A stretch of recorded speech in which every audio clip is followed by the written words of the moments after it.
Америкадан келген жаңы сорт бар, Шайын деген, ал скороспелка экен. Соянын жаңы сортун өстүрүп, мол түшүм алууну Анара Асадова жетектеген дыйкан чарба максат кылууда. Быйыл буудайдын түшүмүн жыйнаган соң соя айдашкан. Эгер аракет жакшы натыйжа берсе, Чүй облусундагы башка чарбаларга сунушташмакчы.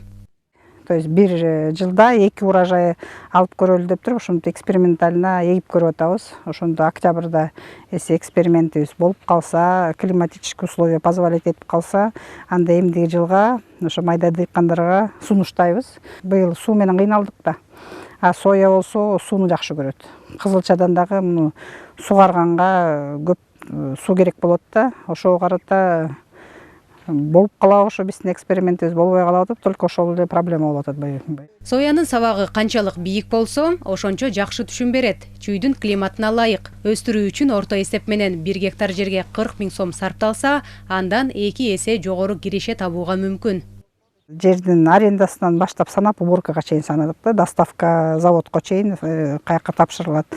Урожай насип болсо 23 центнерден 50 центнерге чейин, приемкасы килограмм 30 сомдон, эми в среднем бир 30-35 центнер санаганда 90 000 сомго сатылат. Расходун 40 000 алганда уже 1 гектардан 50 000 сомго чейин дыйкандар алса болот. Ооба. Это средний.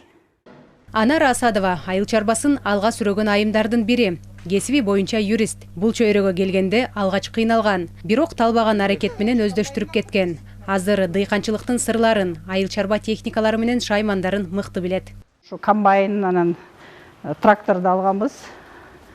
6 миллиондук проект тутуп алып, ошо 6 миллионду грант менен алдык, 6 миллионду ошо өзүбүз төлөп. Жаңы комбайн алып, 3 жылдан бери жаңы комбайн менен иштерди алып жүрүп атабыз. 2018 жылы дагы биз мобильный зерносушилка алганбыз, Италиядан заказ кылып. Бүгүнкү күндө өзүбүздү дагы жүгөрүбүздү кургатып, андан тышкары дагы майда фермерлерге услуга оказывать этебиз. Энгельс чарбасында 50 киши туруктуу иштейт. Сезон учурунда 150ге чейин жаран эмгектенет. Союз тушунан бери аталган үрөн чарбаны эркектер гана башкарып келсе, мындан 6 жыл мурун бул жоопкерчиликтүү иш Анара Асадованын мойнуна жүктөлгөн. Ушу тапта 500 гектардай аянтка кызылча, буудай, арпа, жүгөрү өстүрүп жатышат. Анда жумуштагыларымды кичине чочуп отурушту, эми аял келди кандай болот депчи. Анан 1-2 жылдан кийин уже ишенишип, бүгүнкү күндө бир команда болуп иштешебиз. 1-2 жыл кыйналдым. Потому что даже жөнөкөй эле бир терминдерди, сельскохозяйственныйларды билчүмесин да. Билгисчи эмесмин, аны акырын жазып алчумун, анан кечинде отуруп, аны интернеттен карачумун, эмне болду экен депчи.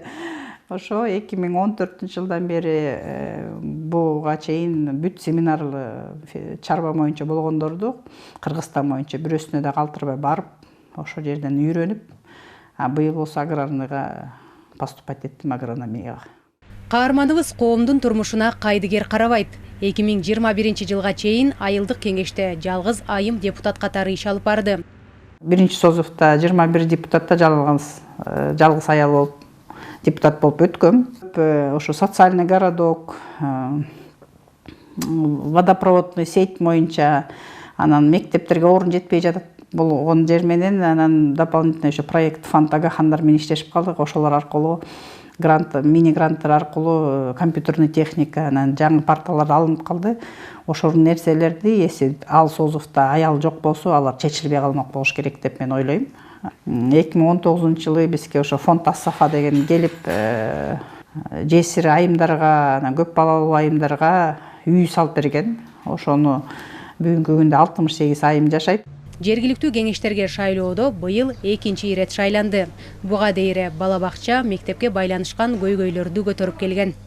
Биринчиден инициатива керек, коркпош керек. Көбүнчө айымдар эртең айыл эмне деп айтат, эркектер эмне деп айтат, анан колдобой коет деп эле ошолдордон коркуп эле инициативаларын көтөрбөй. Эми айылга оорукана салуу боюнча баштаган долбоорду аягына чыгаруу максаты бар. 2-чи рет айылдык кеңешке аттанганы да ушундан улам.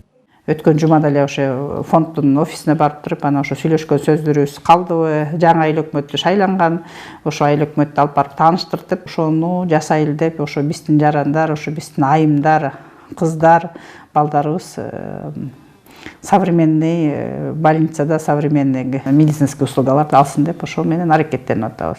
Каарманыбыз топтогон тажрыйбасын жаштар менен бөлүшүүнү көздөп жатат. Москва районундагы кесиптештери менен бирге мектеп окуучуларына айылдык кеңештин депутаттарынын милдеттери, укуктары боюнча маалымат берүүнү пландоодо. Депутат болуш деген эмне? Местин кеңеште кандай вопросторду биз карайбыз? Кантип карайбыз, даже чуть ли не сессияларды өткөрүп, оюн сыяктуу кылып туруп, ушундай райондо өткөрөлү деп атабыз да, потому что кээ бир балдар айтат, мен депутат болгум келет дейт, ойлошот, баары жып айдап жүрөт деген. А кээ бирлер считайт, что булар авторитети жок, болбош керек дегендейчи. Ошол стереотипти алмаштыртып туруп, что депутат это избранник народа, который должен решать его голос доносить до местного самоуправления, да, президента, там, өкмөткө дегенчи, ошон балдарга көрсөтүш керек болуп атат да. Каарманыбыз эгемендүүлүк алган 30 жылдын ичинде айымдар ар кыл кесипти аркалап, өнүгүүгө өз салымдарын кошконун белгилейт. Бизнести туура алып барган көп айымдарыбыз бар, ошолор көрсөттү, что айымдар бизнес алып бара алат экен, еще мындай не только Кыргызстан боюнча башка мамлекеттерге алып чыгып алып атат. Биздин IT айымдарыбыз көрсөк, IT жактан кайсы жакта только иштешпейт дегендейчи. Туурабы, ошондо 30 жылдыктын ичинде айымдар көп салым кошту биздин Кыргызстан өнүгүшү үчүн. Это каждый өзүнүн направление десем, общий баягы картинабыз анча деле эмес, но айымдар бир 30% салым кошту деп мен айта алам, жакшы жерге. Айымдар кайсы тармакта иш алып барбасын, оболу үйдүн куту. Анар Асадова башка улуттун өкүлү менен баш кошуп, 3 уулга татыктуу тарбия берип келет. Садовой айылында интернационал үй бүлөлөр арбын. Мында 11 000 жаран жашайт. Дунган, өзбек, карачай, украин жана башка улуттун өкүлдөрү ынтымак ырашкерликте күн кечиришет.